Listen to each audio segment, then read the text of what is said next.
When you spend the better part of a year getting around to opening up something you bought off of Amazon, you're doing it wrong.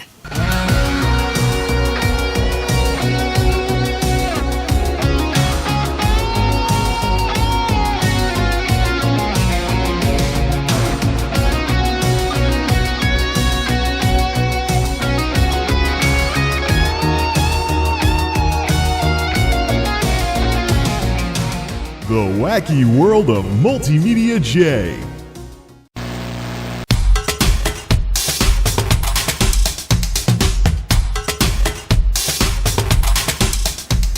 Yeah, this is probably a record for me, but this Amazon Prime envelope sat without being opened for the better part of a year. I got lost in the shuffle and a bunch of stuff happened and stuff like that. Now we're finally getting to check it out. This is a CamNova USB HDMI dongle for hooking up camcorders to PCs. We live in a day and age where webcams aren't always what people use as webcams, so I'm curious if my YouTube camcorders could possibly be used as webcams. Because, I mean, I do use a webcam right now, and it's pretty decent, especially with the low light and stuff like that, but it'd be nice if I could use something that I use for videos, you know, for streams and stuff. So if I get a new camera, the old camera doesn't sit around not doing anything. Plus, maybe I could get some of these and hook up some of the other cameras and have more cameras going. Either way, I have yet to find one of these things that isn't a piece of crap. So let's check it out, shall we? First, let's get medieval or nerdy with popping the film on this stuff. Yes. What? That didn't go through. There we go. That was much better. Grab the side where it's a little less smooth. Alright, let's see what we have to play with here, and yeah, always be responsible with any sharp thingies you have lying around. Oh, let's see, what do we got in this thing, huh? Yeah, there we go. CamNova, a box inside a box. Well, that's redundant. That's it. Cables, where's the... So, let me see if I have this right. They wrapped the cables, but they didn't wrap the thing itself. Whatever. Epic fail. Packaging issues aside, it looks like the bundled cables are both HDMIs. This seems pretty solid and a lot more metallic than the last one of these things I tried out.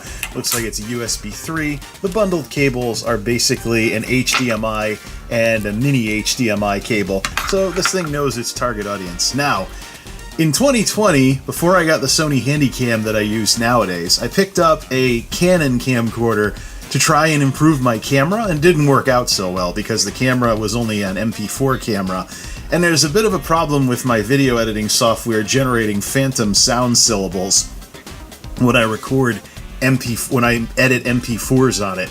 So that Canon, let's dig it out and charge it and see what it's like using it as a webcam. There it is, charging up. This thing is an otherwise pretty good camera. It's just that it doesn't work well with my video editing software. It's got the zoom of a camcorder and everything. It just doesn't, the problem with this thing is that it doesn't have any kind of remote control. What that does mean though is I could just turn it on and then do this. Just do this when streaming. But it'd be nice to have this not be a waste of a camera, because otherwise it's pretty decent. It just doesn't have something that automatically opens and closes the thing, which is probably a good thing because manual privacy shutter and the whole 9 yards. But hey, it's a regular camera. Alright, so this thing actually does have a mini HDMI, so let's get this thing hooked up, turn off the auto power off, and let's see how it compares to the existing webcam, and see if we can get it to stop complaining all the time. Okay, so here's what we're starting with. This is a Nexigo webcam. It does 60 frames per second, but when it does 30 frames per second, it actually takes in more light and handles the low light very, very well. So this is what we're starting with, and this is what it all looks like in my chat streams, as well as gaming streams as well. But I usually only do 30 frames per second on the reaction cam and gaming streams anyways, and put the game up to 60 frames per second. I think the problem is going to be field of view. Camcorders weren't really made to do stuff like this, so you'll see with streamers they often have the camera way behind where they normally put a webcam to make up for that. But let's go grab the adapter and let's hook it up and set it up in OBS and see how well it works. Yeah, as I thought, this is not going to work out of the box as it is. You can see the UI from the camera. I don't know if we can turn that off or not. And in auto mode, it's really struggling with the low light. Well, let's play around with some settings on the camera. And of course, as predicted, there is absolutely no field of view whatsoever, like that. That's one edge that the webcams are probably always going to have over camcorders. Camcorders were made to zoom in on specific stuff. They weren't made for using like 2 feet away from you. We're going to have to mess with tripods and other stuff to get this anywhere close to right. Well, this is progress. There is a setting in the camera that actually lets you turn off exporting the UI over the mini HDMI, but we still gotta mess with this in order to make it better in low light, because right now it just sucks. Oh man, what was I thinking with all of this? Maybe I'm putting the cart before the horse with this camcorder thing. Okay, this is with the video quality downgraded to normal, so it's recording in 30 FPS. This probably won't, the difference probably won't even make it through to the final video, but this is, no, it's still a little too like that. Alright, well, we'll play with, let's see how this thing works in low light mode before we do any more experiments and bust out the tripods. I don't even know if I want to continue with this stuff. Okay, here's the so-called low light mode. It looks like a Logitech Quick Cam from like 2001 and I'm getting turned purple. Nope, this isn't gonna work. So this is supposed to be cinema mode, but I think it's just DNRing me a lot with this low light. The sensor just isn't as good.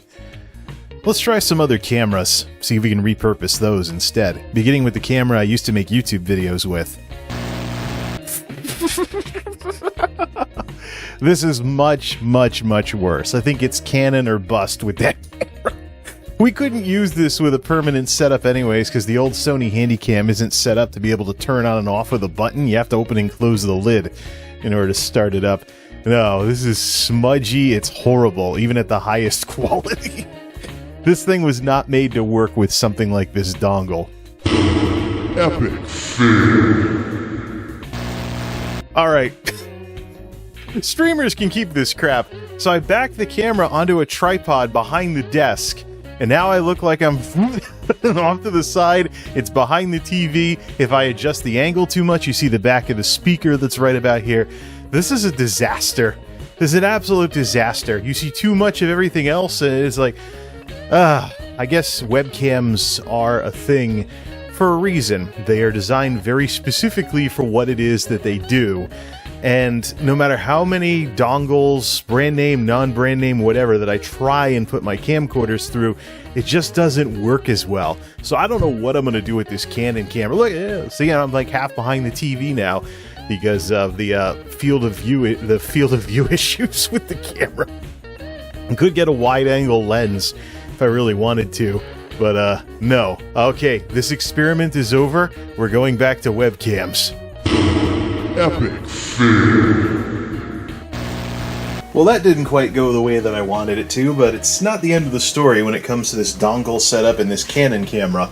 So yeah, there's problems with field of view and wide-angle lensy type stuff, but I can think of a use for the rather tight framing of these camcorders. Well, of course, these camcorders can be used for B-roll or something like that, but the Canon specifically, with its special setup, I think would make a great second camera for when I was recording something like console gaming or gaming on certain PCs. As I've been tossing around the idea of having a camera pointed at the computer so you can see the lights going or stuff on the console, stuff for things like retro streams and streams where I hook up a second computer and do stuff with that. That would require a second camera that would probably need to be moved around depending on the piece of equipment.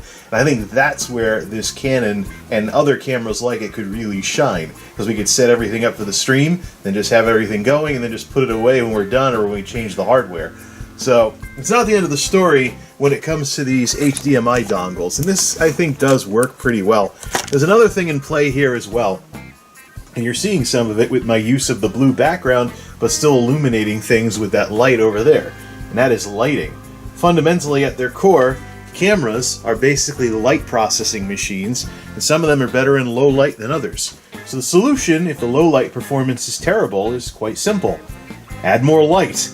I've certainly messed with enough ring lights and other stuff from the 9to5ers' safety store to do exactly that.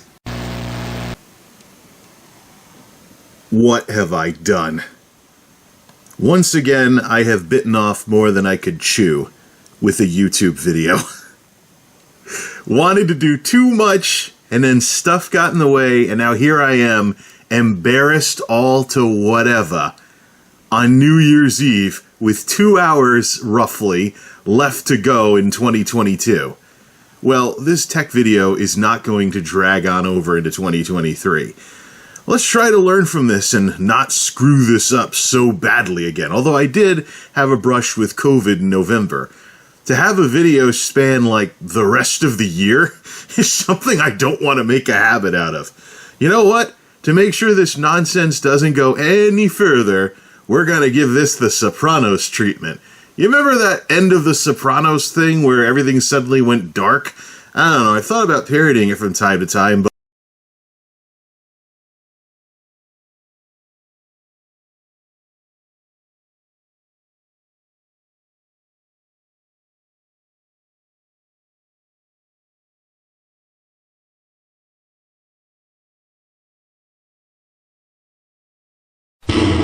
epic fail.